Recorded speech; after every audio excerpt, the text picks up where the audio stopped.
They're icons of the 60s, Mick Jagger and Keith Richards of the Rolling Stones, and the singer-actress Marianne Faithfull. But what links them with the actor Nigel Havers? Wow, a new play in Chichester reveals all. It's the extraordinary story of a court case that brought the world's attention to West Sussex. The play is called Redlands, named after the house where the Stones were arrested in a police drug bust. What happened next seemed to sum up the cultural clashes of the 60s. David Allard went to see the play in rehearsal.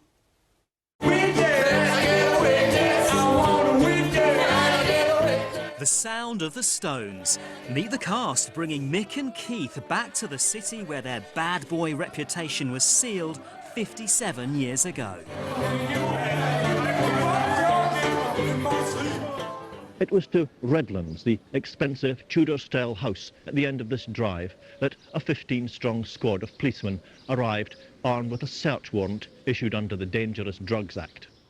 This house in West Wittering was Keith Richards. He and Mick Jagger were charged with drug offences. Their trial at Chichester was a sensation. Police said in evidence today that when they entered the house, there was the sweet smell of incense about. The prosecution said that this could be used to mask the rather unusual odour of hashish, which was found around the house.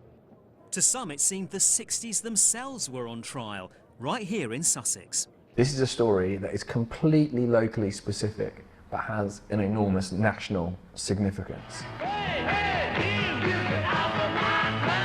Really crystallises a cultural turning point, and this rebellion of these young, extraordinary rockers coming up against the crusty old establishment, really. You will not wear women's lipstick to Sunday lunch, not in my house.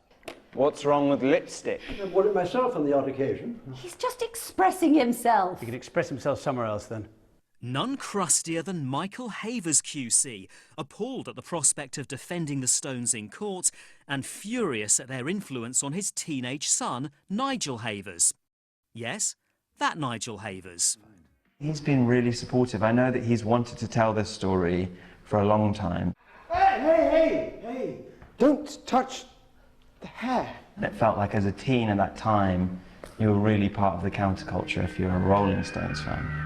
Just a little boy. The play also shows Nigel forging a friendship with another 60s icon who was at Redlands, Marianne Faithfull, played by Emma McDade. Nigel's kind of dragged into her orbit. I mean, Marianne at the time was this rather unwilling it girl, but she was the it girl of London. I mean, she was kind of the face of counterculture at the time.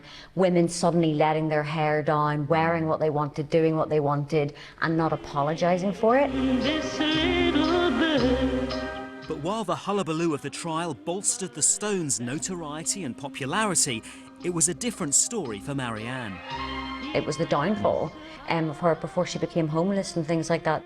I went to meet Marianne, actually. She felt that she was vilified by the press at the time, and yeah, she's you know, really behind the play and the production, and she really wanted it to be told. And here's something the team at Chichester haven't seen. The Stones and Marianne mocking the trial in this film, shown on the BBC programme Late Night Lineup. Oh, look. Amazing. Very rock. If they hadn't been exonerated, they wouldn't have been able to tour. So it wasn't, you know, it was important for them as a band that they won this case.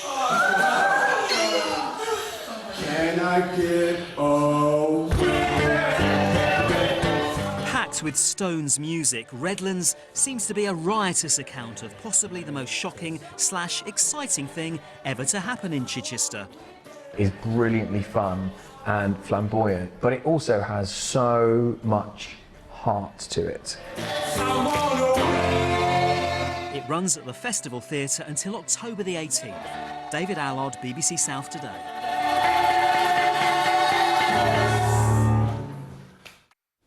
And it looks and sounds great, doesn't it? Love that Worth music. seeing. Me too. Love it. Absolutely love it.